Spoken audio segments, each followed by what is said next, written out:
नमस्कार दोस्तों, UPSC miners में आपका स्वागत है। आज हम इस वीडियो में यूपीएससी प्रीलिम्स के मॉडर्न हिस्ट्री पोर्शन के लिए एक साइंटिफिक स्ट्रैटेजी डिवाइस करेंगे on the basis of previous year questions. देखिए, पिछले कुछ एक सालों से जैसा कि आपको मालूम होगा, यूपीएससी प्रीलिम्स के टफनेस का लेवल बढ़ता जा रहा है। जैसा कि आपको इस ग्राफ से बिल्कुल पता चलेगा, जैसे 2016 में 1079 वैकेंसीज थी और कट ऑफ 116.6 था। वैकेंसीज ग्रेजुअली धीरे धीरे से कम होती गई हैं, बट साथ ही कट ऑफ भी कम होता चला गया है। ये इस बात का मैनिफेस्टेशन है कि जो एस्पिरेंट्स हैं वो इस एग्ज़ाम को उनको ये टफ लग रहा है और यहाँ तक कि कुछ लोग कहते हैं कि एग्ज़ाम थोड़ा अनप्रेडिक्टेबल सा हो गया है। देखिए, अनप्रेडिक्टेबिलिटी कभी भी किसी जगह हो अच्छी नहीं होती, तो हर एक एस्पिरेंट का दायित्व बनता है कि वो इसको थोड़ा सा कम करे और एक ऐसी स्ट्रैटेजी डिवाइस करे जो कि एग्ज़ाम ओरिएंटेड है।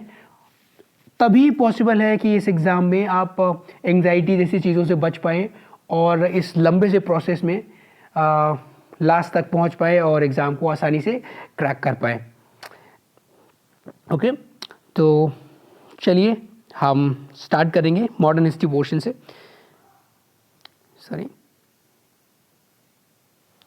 देखिए, हमने आपके लिए एक फ्रेमवर्क तैयार किया है on the basis of analysing previous year questions. अब देखिए कि there are certain types of questions, जैसे कि पहला है कि बिग पॉलिटिकल इवेंट्स और उसके अराउंड की जो स्टोरीज़ हैं उन पे कुछ क्वेश्चन पूछ दिए जाते हैं। जैसे कि सिविल डिसोबीडियंस मूवमेंट हो गया, तो उस सिविल डिसोबीडियंस मूवमेंट से रिलेटेड स्टोरीज़ पे क्वेश्चन ज़्यादा पूछे जा रहे हैं।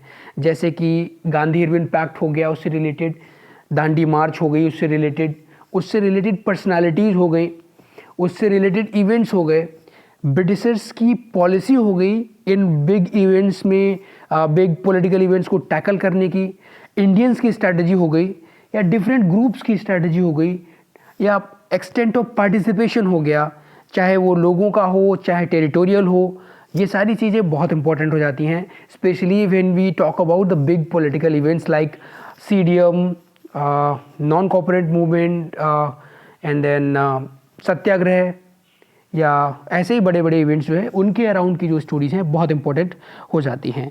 आपको इनके आसपास के जो बड़े लीडर्स हैं उनके बारे में पता होना चाहिए, उनकी लाइव्स के बारे में पता होना चाहिए, उनके ऑर्गेनाइजेशनल एफर्ट्स के बारे में पता होना चाहिए। अब इसके साथ ही आपको जो पॉलिटिकल स्टेजेस हैं उनके बारे में भी पता होना चाहिए। लार्जर पॉलिटिकल पिक्चर क्या थी, लार्जर पॉलिटिकल स्ट्रेटजी क्या थी, इंडियंस की, ब्रिटिशर्स की या डिफरेंट ग्रुप्स की। जैसे कि फॉर एग्जांपल हम आपको बताएं, स्टार्टिंग में मॉडरेट फेज डोमिनेट करता है, उसके बाद एक्सट्रीमिस्ट्स आते हैं, देन रिवोल्यूशनरीज आते हैं, फिर गांधीयन एरा आ जाता है। तो इसमें कैसे कैसे इंडिया की स्ट्रेटजी चेंज हुई है, कब कब से इन्होंने अपनी पॉलिटिकल स्ट्रेटजी चेंज की। जैसे कि स्वराज के जो कॉन्सेप्शन जो था वो कैसे कैसे इवॉल्व हुआ, या दूसरी जो स्ट्रेटजीज़ हैं वो कैसे कैसे इवॉल्व हुई, हमारे लिए इम्पॉर्टेंट हो जाती हैं। अगला टाइप ऑफ क्वेश्चन है कि कोई ग्लोबल इवेंट हुआ हो, ग्लोबल फिनोमेना, जैसे कि वर्ल्ड वॉर्स हो गए, इंडस्ट्रियल रिवोल्यूशन हो गया, साइंटिफिक रिवोल्यूशन हो गया, या फिर कुछ बड़ा आविष्कार हो गया जैसे कि स्टीम इंजन का, या फिर रेलवे का, या फिर इस तरीके के जो इंडस्ट्रियल इवेंट्स हुए, इकोनॉमिक इवेंट्स हुए, सोशल इवेंट्स हुए, इनका इंडिया के मूवमेंट पे या इंडियन सोसाइटी एट लार्ज पे क्या असर पड़ा, ये इम्पोर्टेंट हो जाता है। उसके बाद आप जब इंडियन हिस्ट्री को पढ़ेंगे तो कुछ एक चीज़ें बहुत ही कॉमन सी हैं, जैसे कि हमको सबको पता है कि ब्रिटिशर्स ने हमारा एक्सप्लॉयटेशन किया, तो मोड ऑफ एक्सप्लॉयटेशन कैसे चेंज हुआ, स्टार्टिंग में कैसा था, बाद में कैसा हुआ, क्या लेवल था एक्सप्लॉयटेशन का, और डिफरेंट लोगों को एक्सप्लॉयटेशन, जैसे कि पीजेंट्स हो गया, या फिर विमेन हो गई, या फिर इंडस्ट्रियलिस्ट हो गए, कैपिटलिस्ट हो गए, या फिर वर्कर्स हो गए, इन पे कैसे कैसे, आर्टिजन्स हो गए, इन पे कैसे कैसे इनका एक्सप्लॉयटेशन किस लेवल पे हुआ, कैसे हुआ, ये चीज़ें इम्पोर्टेंट हो जाती हैं। फिर देखते हैं अगला टाइप जो है वो है सोशल कंडीशन से रिलेटेड, चाहे वो वुमेन हो गई, चाहे दलित्स हो गए, अनटचेबल हो गए, और फिर विडोज़ हो गई, वीमेन एट लार्ज मतलब चिल्ड्रन हो गए। तो इनसे रिलेटेड जो भी एक्सप्लॉयटेशन इनका हुआ, इनकी जो कंडीशंस प्रिवेलिंग थी, सोशल कंडीशंस थी, तो इनके बारे में, और फिर जो एमिनेंट सोशल रिफॉर्मर्स थे उन्होंने क्या क्या क्या एफर्ट्स डाले, कैसे कैसे ऑर्गेनाइजेशंस बनाए, क्या लिटरेरी वर्क्स रहे उनके, इनको जानना इम्पोर्टेंट हो जाता है। उसके बाद कुछ इम्पोर्टेंट सोशल और पॉलिटिकल बिल्स पास किए ब्रिटिशर्स ने, जैसे कि विडो रिमैरिज एक्ट हो गया, सती एबोलिशन हो गया, या फिर फैक्ट्रीज एक्ट हो गया, एज ऑफ कंसेंट एक्ट हो गया, या फिर दूसरे कंट्रोवर्शियल पॉलिटिकल बिल हो गए हों, जैसे कि पब्लिक सेफ्टी बिल हो गया, या फिर ऐसे रिलेटेड जो भी फेमस बिल्स थे वो बहुत इम्पोर्टेंट हमारे लिए इम्पोर्टेंट हो जाते हैं। और स्पेशली उनसे रिलेटेड स्टोरीज़, उनसे रिलेटेड स्ट्रगल, उनसे रिलेटेड पर्सनालिटीज़ बहुत इम्पोर्टेंट हो जाती हैं। तो एक तो ये हो गया। आगे और नेक्स्ट टाइप जो क्वेश्चन पूछे जा रहे हैं वो है लेजिस्लेटिव, एग्जीक्यूटिव और एडमिनिस्ट्रेटिव फ्रेमवर्क में जो चेंजेस लाए हैं, जैसे कि चार्टर्स लाए हैं, एक रेगुलेटिंग एक्ट आया, चार्टर आया। सो उस चार्टर से इंडियन पॉलिटी, सोसाइटी, इकोनॉमी में क्या चेंजेस आए और क्या ट्रेंड रहा है, पॉलिटिकल पावर कैसे शिफ्ट हुई है, इंडियंस का पार्टिसिपेशन कैसे बढ़ा है या घटा है, लेवल ऑफ सेंट्रलाइजेशन कब बढ़ा है कब घटा है, और जो स्ट्रक्चर था गवर्नर जनरल की काउंसिल का, एक्सपेंशन उसका, और जो इंडियंस की एडमिनिस्ट्रेटिव चेंजेस के लिए जो डिमांड रही हैं वो क्या रही हैं, ये सब देखना हमारे लिए इम्पोर्टेंट हो जाता है। और इनसे कॉन्टिन्यूसली क्वेश्चंस पूछे जा रहे हैं। उसके बाद इनसे रिलेटेड जो एडमिनिस्ट्रेटिव चेंजेस हुए उनमें इंडियंस की डिमांड्स क्या रही हैं और ब्रिटिशर्स ने उसको कहाँ तक एक्सेप्ट किया है, ये सारा जानना हमारे लिए इम्पोर्टेंट हो जाता है।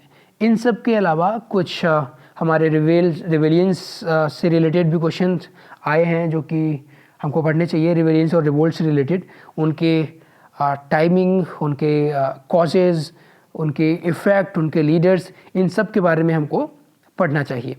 अब चलिए हम देखते हैं क्वेश्चन से कि इस फ्रेमवर्क में हमको कैसे क्वेश्चंस मिलेंगे।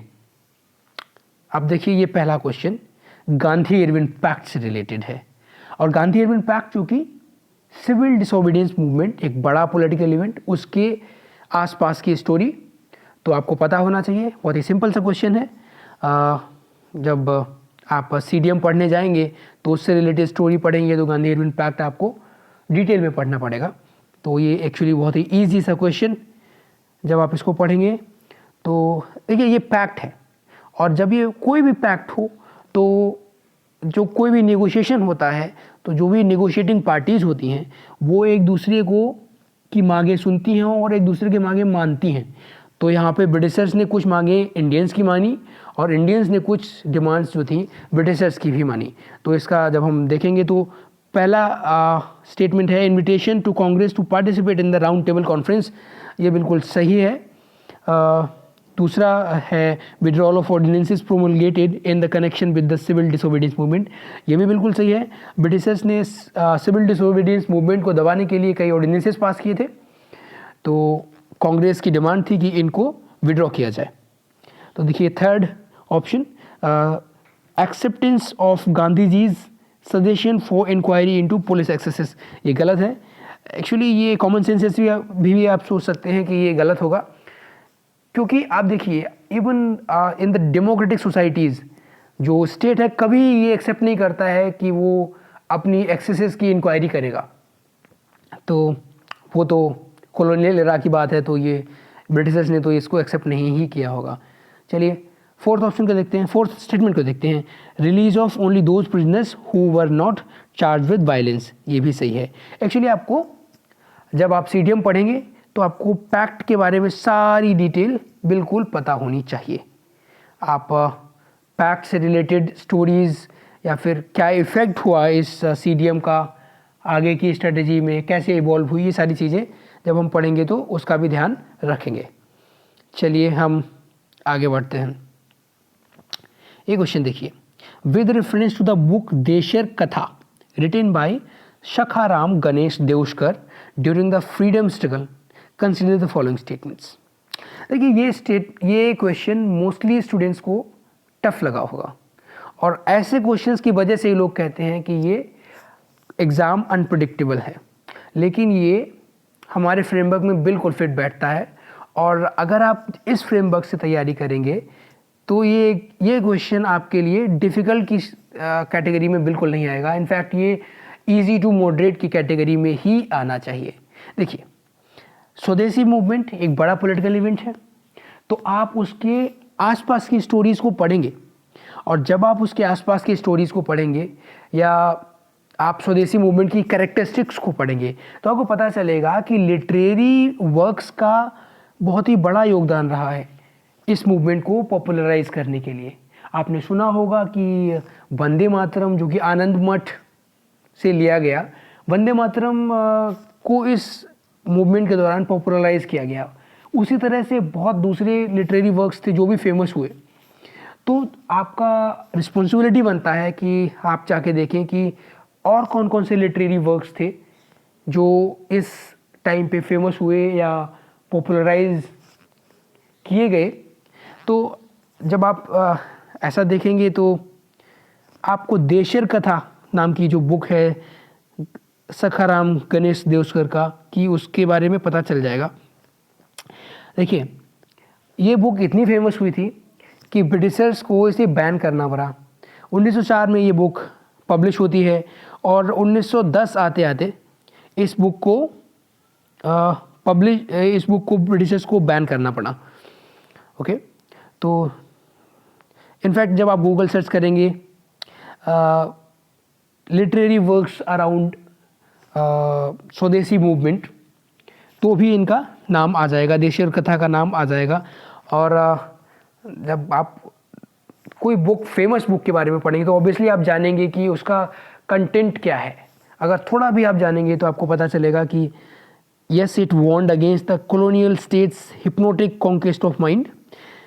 It inspired the performance of Swadeshi state plays and folk songs. ये तो बिल्कुल है ही है, क्योंकि इसी वजह से तो आप इस देशर कथा को पढ़ने जाएंगे। और ये थर्ड ऑप्शन भी सही हुआ है कि देखिए, ये हटके है थोड़ा सा, लेकिन आप देखेंगे कि अर्ली 20th सेंचुरी में 1905 के आसपास जब ये मूवमेंट चल रहा था, स्वदेशी मूवमेंट, तो उस टाइम पे कॉन्क्रीट नेशनलिज्म की फीलिंग नहीं थी।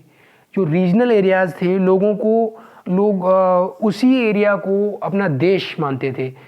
पंजाबी अलग, मतलब जब पंजाबी लोग बात करेंगे तो अपने रीजन से को वो देश कहते होंगे, वैसे ही बंगाली पीपल थे, वो भी अपने एरिया को, अपने लैंग्वेज रिलेटेड जो एरिया था उसको देश की तरह कंसिडर करते थे।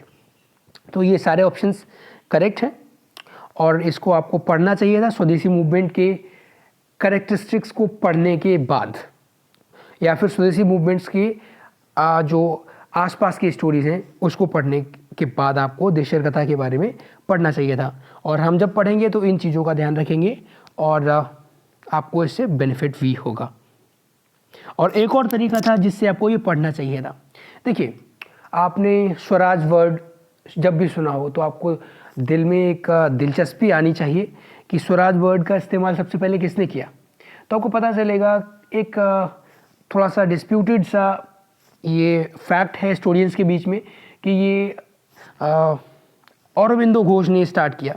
लेकिन जब आप थोड़ा डिटेल में अगर आप पढ़ने जाएंगे तो आपको पता चलेगा कि औरोबिंदो घोष के कंपेनियन रहे ये सखाराम देउश गणेशकर जी। यही सखाराम देउश गणेशकर, ये जो हैं औरोबिंदो घोष के दोस्त थे। तो इन्होंने एक्चुअली इस वर्ड का सबसे पहले इस्तेमाल किया। तो जब आप ऐसा करेंगे तो भी आपको इनकी देशर कथा के बारे में पता चल जाएगा, क्योंकि ओके, चलिए आगे बढ़ते हैं। अगला question, indigo cultivation in India decline by beginning of the 20th century because of. देखिए, फिर से एक बड़ा global event that was discovery of synthetic dye. और सिंथेटिक डाई एक बड़ा ग्लोबल इवेंट है, क्योंकि उस टाइम पे कैश क्रॉप्स जो कॉलोनीज थी उनमें बहुत ज़्यादा बड़े लेवल पे हो रही थी, इंक्लूडिंग इंडिया। तो जब सिंथेटिक डाई का आविष्कार होता है तो जो फार्म ग्रोन इंडिगो था उसकी डिमांड कम हो जाती है, क्योंकि वो कंपैरेटिवली एक्सपेंसिव था सिंथेटिक डाई के कंपैरिजन में। तो ऑब्वियसली जो इंडिया में इंडिगो हो रहा था उसकी डिमांड ग्लोबल मार्केट में कम हो जाती है, तो उसकी प्रॉफिटेबिलिटी कम हो जाती है। तो कौन सा फ्रेमवर्क, मतलब एक बड़ा पॉलिटिकल इवेंट, बड़ा ग्लोबल इवेंट, और उसका इफेक्ट इंडिया में कैसा पड़ता है, हम जब उसको देखेंगे तो आसानी से इस क्वेश्चन को कर पाएंगे। तो इसका आंसर है it's unprofitability in world market because of new inventions. Okay, तो जब इंडिगो की बात आती है तो हमको इंडिगो की सारी हिस्ट्री इंडिया में एक्चुअली पढ़ लेनी चाहिए।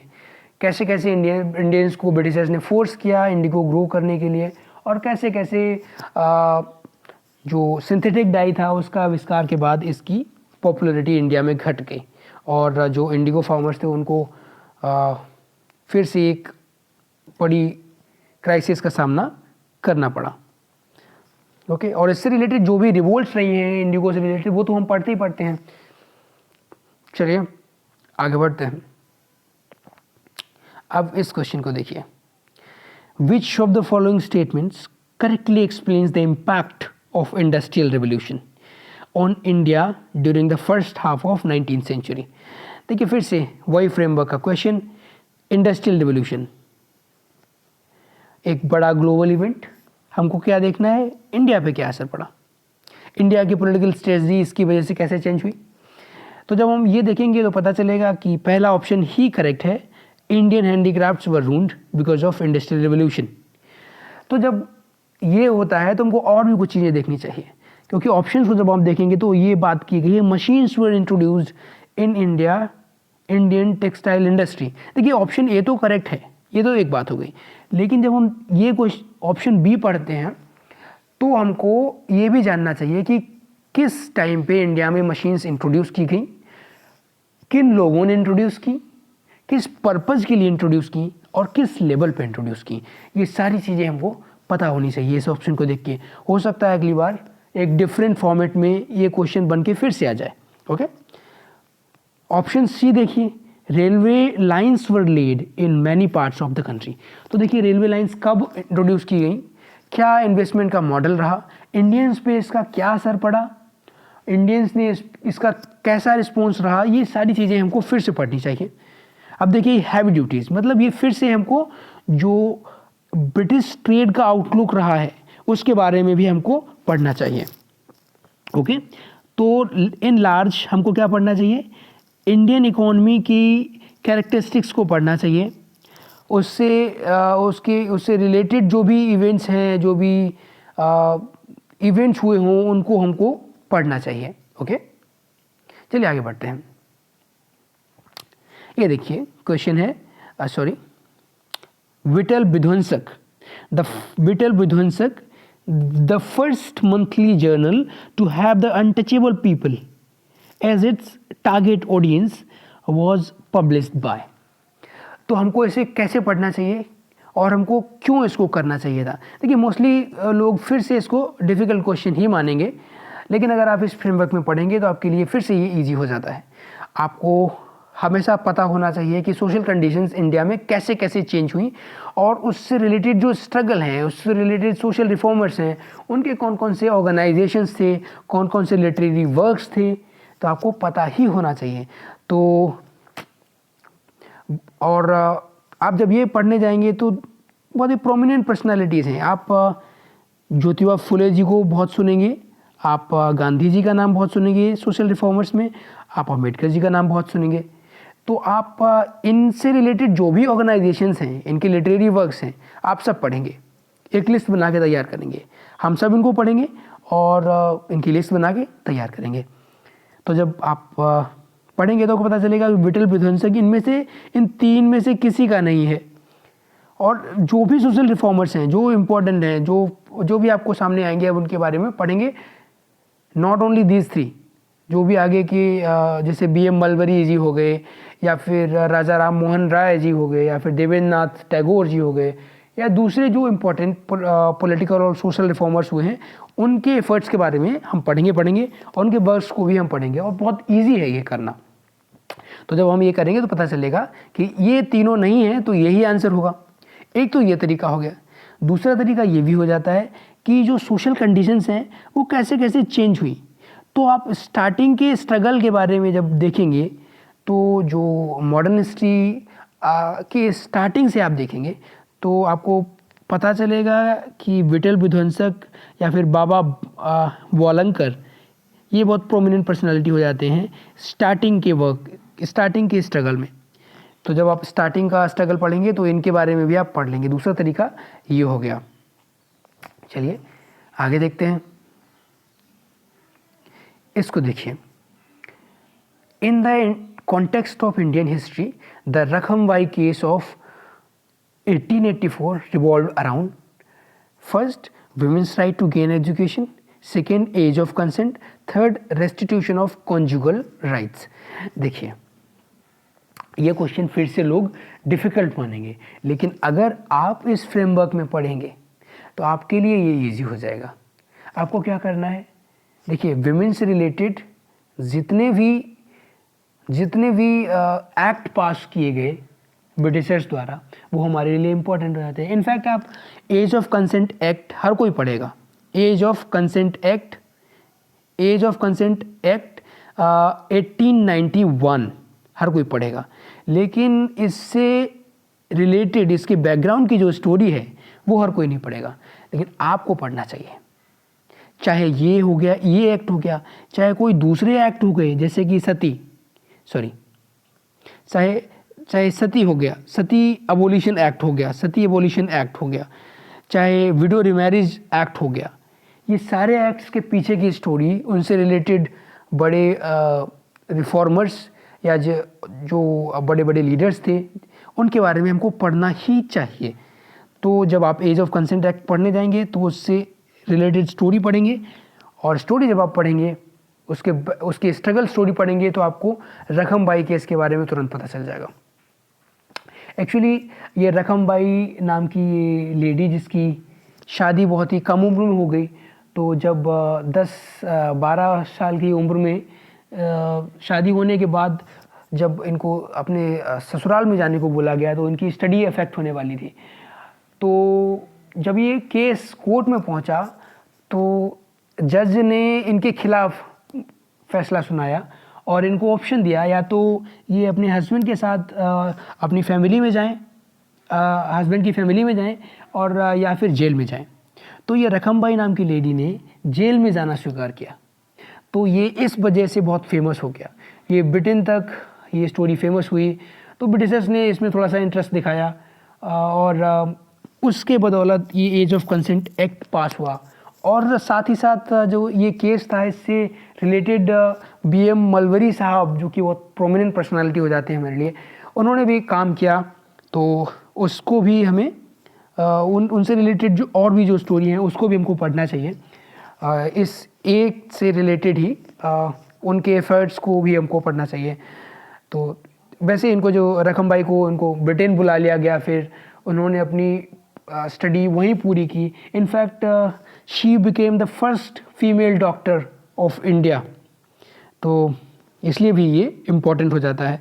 तो जब ये केस के बारे जब हम थोड़ा सा भी इस केस के बारे में पढ़ेंगे तो हमको पता चलेगा कि ये जो है case was related to age of consent और restitution of conjugal rights. Actually ये बहुत ही ये 1-1.5 साल पहले करीब ये हमारे करंट अफेयर्स में भी रहा, लेकिन हमको इसको इसलिए नहीं पढ़ना चाहिए क्योंकि हमारी प्रिपरेशन, आप मान लो आप फ्रेशर हैं तो आपने अभी स्टार्ट की होगी, तो ज़रूरी नहीं है कि आप इस इवेंट तक पहुंच ही जाएं।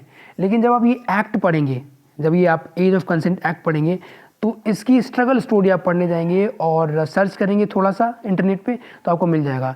आप ये सर्च करें या फिर हमारे पास आएँ, आप UPSC माइनर्स पे आइए, हम इससे रिलेटेड स्टोरीज़ आपको डाल ही देंगे। फ्रेमवर्क में हम आपको पढ़ाएंगे आगे, तो भी आपको ये मिल जाएगा।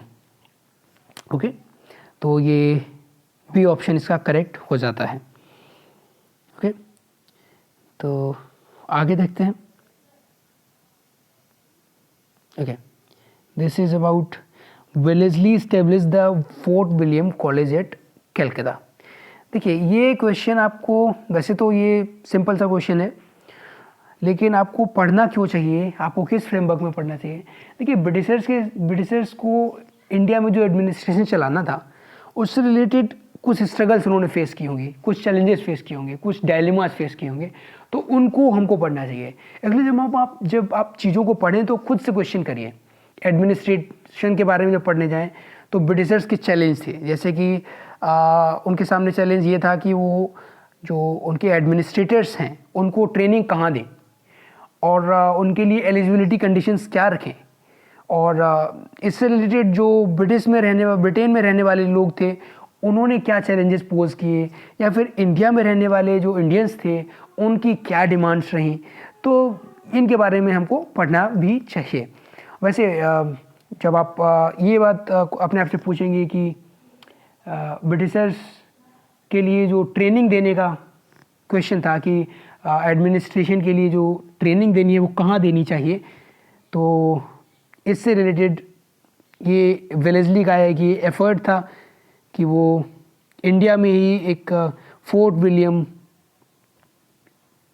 कॉलेज में जो एडमिनिस्ट्रेटर्स हों उनको ट्रेनिंग दे। He wanted to train British civilians for administrative purposes in India. अब इसके साथ ही हमको जो इवोल्यूशन हुआ है एडमिनिस्ट्रेशन में उसको भी पढ़ना चाहिए। एडमिनिस्ट्रेशन में इंडियंस का पार्टिसिपेशन हुआ, या इससे रिलेटेड जो भी बड़े इवेंट्स हैं, या ड्रेन ऑफ वेल्थ की बात रही हो उससे रिलेटेड, उसके बारे में भी हमको पढ़ना चाहिए। और steps taken by them in pursuance of their गोल, जो भी इनका गोल रहा हो एडमिनिस्ट्रेशन का, जो ब्रिटिश एडमिनिस्ट्रेशन का इंडिया में गोल रहा हो, उससे रिलेटेड जो उन्होंने स्टेप्स लिए हों उनके बारे में भी हमको पढ़ना चाहिए, और हम पढ़ेंगे। चलिए आगे देखते हैं। ये देखिए, उलुगुलन और the great tumult is the description of which of the following. देखिए अगेन ये रिवोल्ट से रिलेटेड क्वेश्चन है, बहुत ही स्ट्रेट फॉरवर्ड क्वेश्चन। जब हम रिवोल्ट्स पढ़ेंगे तो सिंपल से रिवोल्ट्स के बारे में पढ़ेंगे। ये तो सिंपल सा क्वेश्चन है, हो सकता है अगली बार ये बदल के आ जाए। इसका answer Birsa Munda the revolt of 1899 इन 1900। मतलब हम रिवोल्ट पढ़ें, उनसे प्रोमिनेंट उसके जो रिलेटेड लीडर्स हैं उनके बारे में पढ़ें, उनका टाइम फ्रेम पढ़ें। ये हमारे लिए इस क्वेश्चन को देख के इम्पोर्टेंट हो जाता है। आगे हमको क्या पढ़ना चाहिए कि क्या कंडीशंस थी जिसमें ये डिफरेंट ग्रुप्स ये स्टार्ट किए रिवेलियन या रिवोल्ट। ओके, और उनकी सोशल कंडीशंस क्या थी ये जानना उनके हमारे लिए बहुत इंपॉर्टेंट हो जाता है। चलिए आगे बढ़ते हैं। ये 2020 के क्वेश्चंस हमने देख लिए हैं। अब 2019 के मॉडर्न हिस्ट्री के क्वेश्चंस देखते हैं। देखिए, this is about charter act of 1813। देखिए आप वैसे सारे चार्टर और रेगुलेटिंग एक्ट तो पढ़ते ही होंगे, तो आप ये क्वेश्चन को इजीली कर सकते हैं, लेकिन most of you may be forgetting the characteristics or the changes brought by these charter acts। तो हमको क्या करना चाहिए, एक स्टोरी में पढ़ना चाहिए इनको फिर से, जो एडमिनिस्ट्रेटिव चेंजेस हुए। जैसे कि सेंट्रलाइजिंग टेंडेंसी थी वो कैसे कैसे बढ़ी, या डिसेंट्रलाइजेशन कहाँ से स्टार्ट हुआ, या फिर जो पावर थी वो कैसे शिफ्ट हुई, ईस्ट इंडिया कंपनी से क्राउन की तरफ कैसे शिफ्ट हुई, या फिर जो ब्रिटिशर्स थे उनसे इंडिया की तरफ कैसे शिफ्ट हुई, या जो लेजिस्लेटिव काउंसिल्स थी उनका कैसे एक्सपेंशन हुआ, या फिर जो लॉ मेकिंग का प्रोसीजर था वो कैसे इवॉल्व हुआ, या जो गवर्नर जनरल्स की पावर थी वो कैसे कैसे चेंज हुई, या जो बजट मेकिंग का प्रोसीजर था या फिर वो कैसे कैसे इवॉल्व हुआ, या बजट पे जो इंडियंस की बजट पे जो इंडियंस का कंट्रोल था वो कैसे कैसे इवॉल्व हुआ। ये सारी चीज़ें जानना हमारे लिए, अगर इस फ्रेमवर्क में पढ़ेंगे तो हमारे लिए फिर से ये बहुत ईजी हो जाएगा। या जो इकोनॉमिक चेंजेस आए इन चार्टर्स की वजह से वो कैसे कैसे आए, या ये चार्टर किस बैकड्रॉप में आया, क्या चैलेंज फेस किया ईस्ट इंडिया कंपनी ने या फिर एडमिनिस्ट्रेशन ने इंडिया में, और इसकी क्या नीड थी। तो अगर हम इस फ्रेमवर्क में पढ़ेंगे तो हम भूलेंगे नहीं और एक स्टोरी में चीज़ें बनी रहेंगी, तो जो छिपे हुए क्वेश्चंस भी आ सकते हैं उनको भी हम आसानी से कर पाएंगे। और ये इससे रिलेटेड भी हम एकदम सेपरेट वीडियो बनाएंगे एडमिनिस्ट्रेटिव चेंजेस से, या फिर ये जितने भी फ्रेमवर्क हमने बनाया है, जितने भी पॉइंट्स हैं, इनको ही लेकर हम अपने पूरा मॉडर्न हिस्ट्री का जो कोर्स है इवॉल्व करेंगे और आप हमारे पास आएंगे तो इससे आपको शायद फ़ायदा भी हो।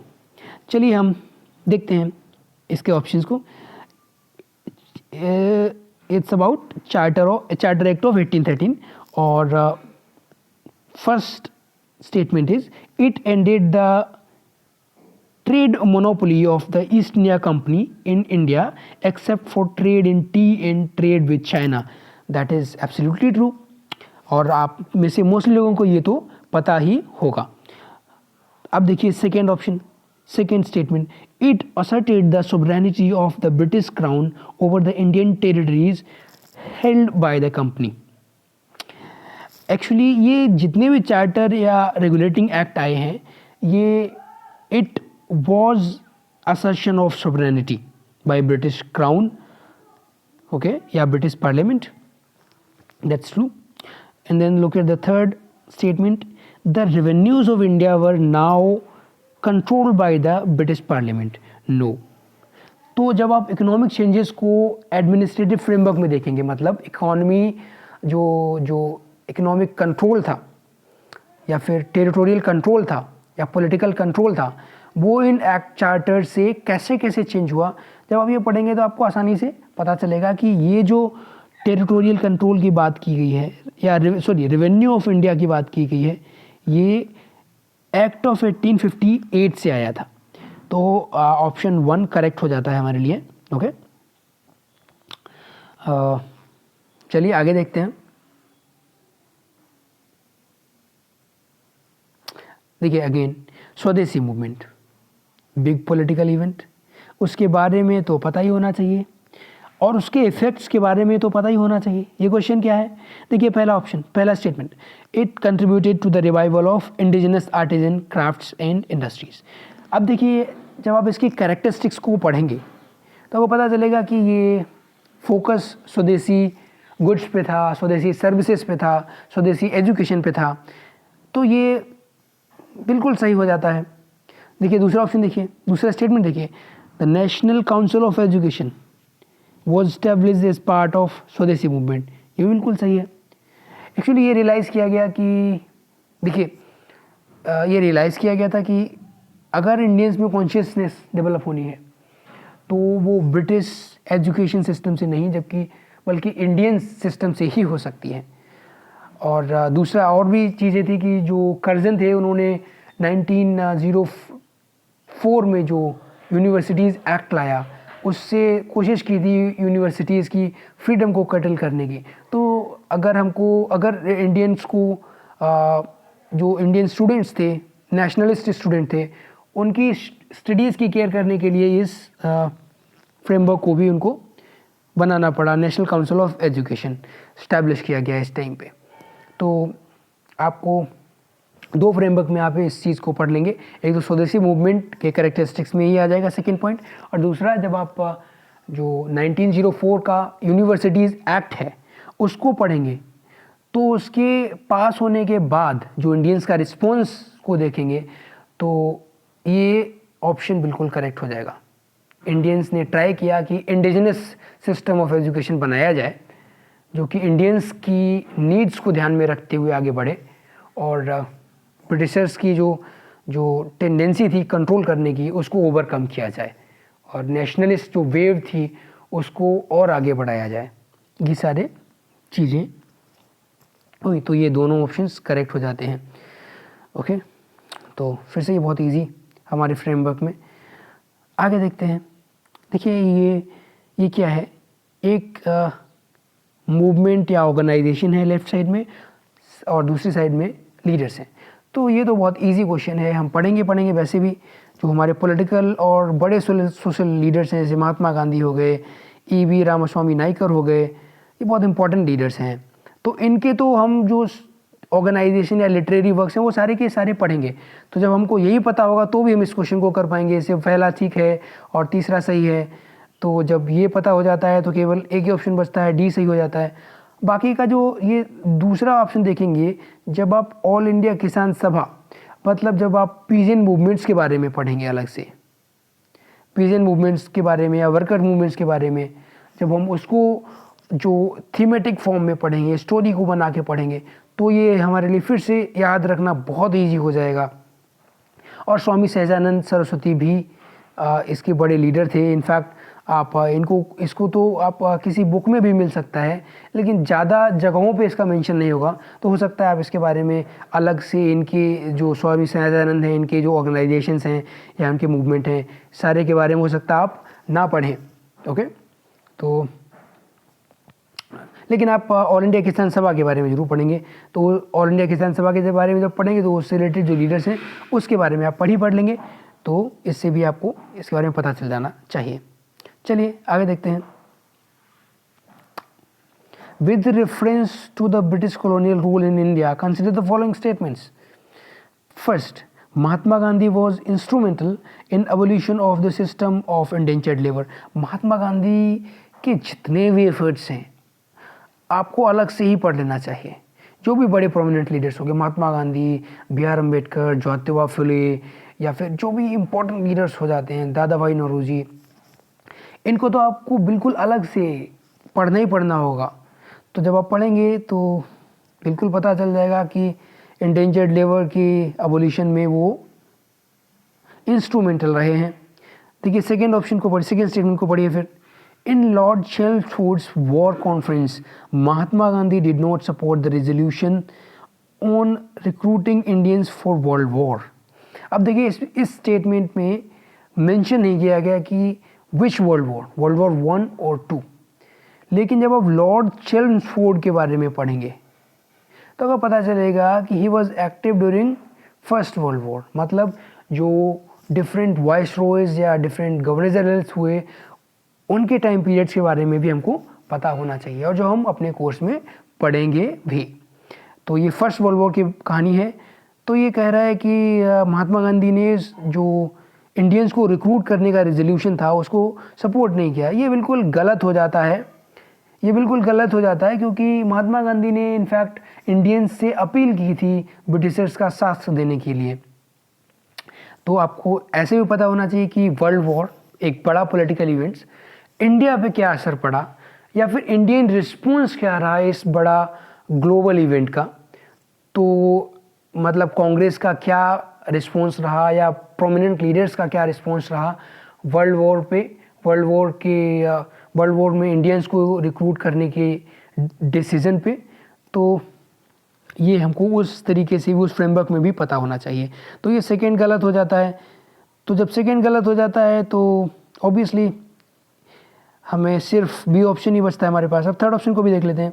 Consequent upon the breaking of the salt law by Indian people, salt law मतलब सीडीएम से related event, the Indian National Congress was declared illegal.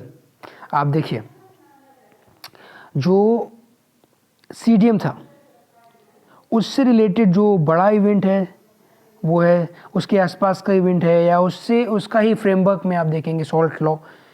तो इसका इफेक्ट क्या पड़ा, या कहो कि ब्रिटिशर्स का क्या एटीट्यूड रहा, ब्रिटिशर्स ने कैसे रिस्पोंड किया सॉल्ट लॉ या फिर सीडीएम के लिए, सीडीएम के अगेंस्ट। तो आपको पता चलेगा कि सीडीएम जब सॉल्ट लॉ ब्रेक किया गया तो उसके बाद ब्रिटिशर्स ने कांग्रेस को बैन कर दिया था। मतलब आप जब पूछेंगे अपने आप से क्वेश्चन करेंगे कि सीडीएम के लिए ब्रिटिशर्स का क्या रिस्पॉन्स रहा या डिफरेंट ग्रुप्स का क्या रिस्पॉन्स रहा, तो उस फ्रेमवर्क में आपको ये पता ही होगा। बस वैसा ही एक और स्टेटमेंट और आपके लिए बहुत इजी होगा इसको आंसर करना। ऑप्शन बी करेक्ट हो जाता है। चलिए आगे बढ़ते हैं। देखिए फिर से सेम टाइप का क्वेश्चन। पर्सन्स पोजीशन हेल्ड मतलब ऑर्गेनाइजेशंस। सिंपल। सर तेज बहादुर सप्रू एमिनेंट पर्सनालिटी और उनका ऑर्गेनाइजेशन वैसे भी उनको पता होना चाहिए। सर तेज बहादुर सप्रू को आप मॉडरेट फेज से लेके आगे तक के फेज़ में पढ़ते ही रहेंगे, इनका नाम आता ही रहेगा, चाहे वो लेजिस्लेटिव काउंसिल से रिलेटेड हो या फिर उनका लिबरल फाउंडेशन फेडरेशन की वजह से हो। तो उनके जो दूसरे ऑर्गेनाइजेशन हैं उनके बारे में भी हमको पढ़ना चाहिए, उनके एफर्ट्स के बारे में पढ़ना चाहिए। One of the most prominent personalities of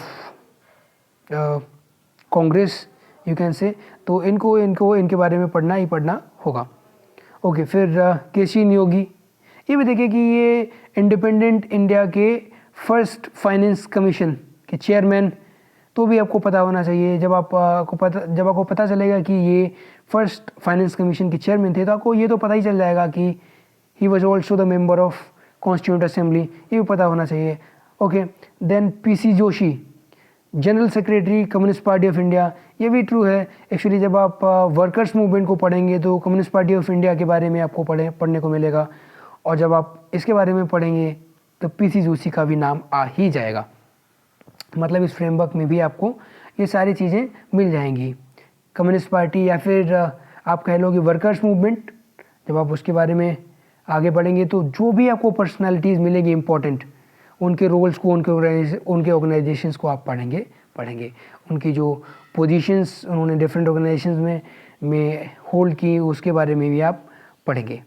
चलिए, तो ये सारे ऑप्शंस करेक्ट हो जाते हैं। तो इस तरीके से हमने 2019-20 के पेपर को एनालाइज कर लिया है।